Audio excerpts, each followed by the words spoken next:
Welcome to the girls water polo season.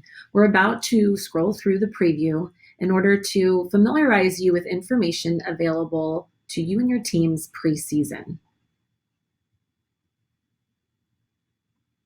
The first page just contains the table of contents and gives you an idea of what is contained within this preview.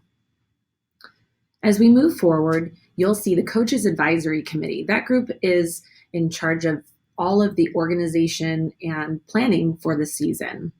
They also conduct meetings for the weekly top 10 polls that are distributed on the dates listed below.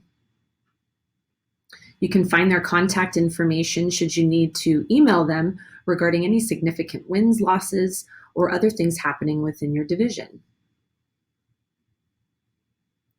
For planning purposes, the calendar dates are available on that following page. Please be mindful of all of the playoff dates, the divisions, the locations, and perhaps your need to secure an alternate site in case your pool is not playoff eligible.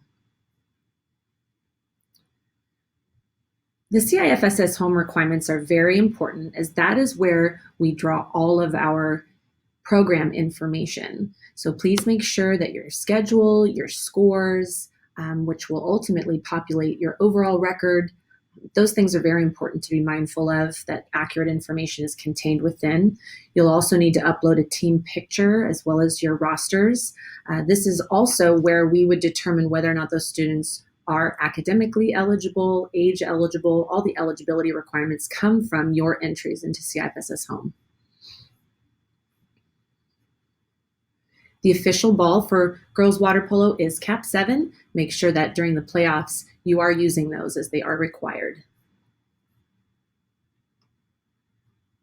The next page contains the water polo rule changes from the NFHS. Now, those were changed in the 2018-19 season. We are on a 2-year rule book, so the 2018 to 20 rules are still in progress.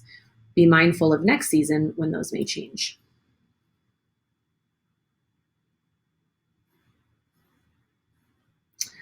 Following that are the special rules of interest that you want to be aware of. Coaches' ejections, player conduct, practice allowances. Make sure that you're familiar with those blue book rules that are not necessarily specific just to water polo, but are overall CIF rules that apply to all sports.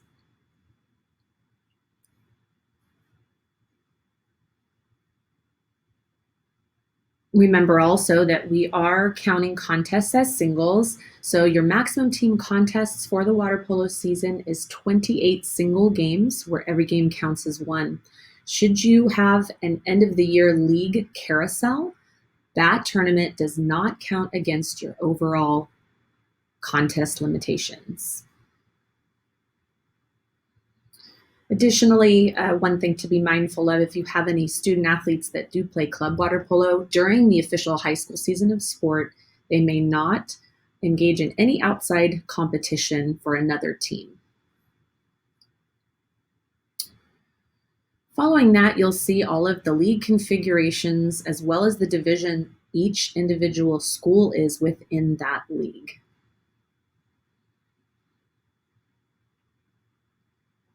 We try to get advanced information out on the girls' all CIF water polo meetings. For this year, we have most of that information contained within.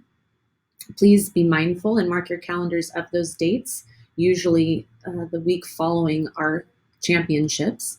There's contact information for the host as well as the locations of those. Remember also, in order to get anybody on the All-CIF team, you must have a representative from your school present at that meeting. It can be a coach, an assistant coach, athletic director, other administrator, booster, but you do have to have a person, a body there in order to not only nominate, but to also vote for the other worthy student athletes. The All-CIF selection process is detailed below. Simple guidelines, make sure that those are followed at all meetings.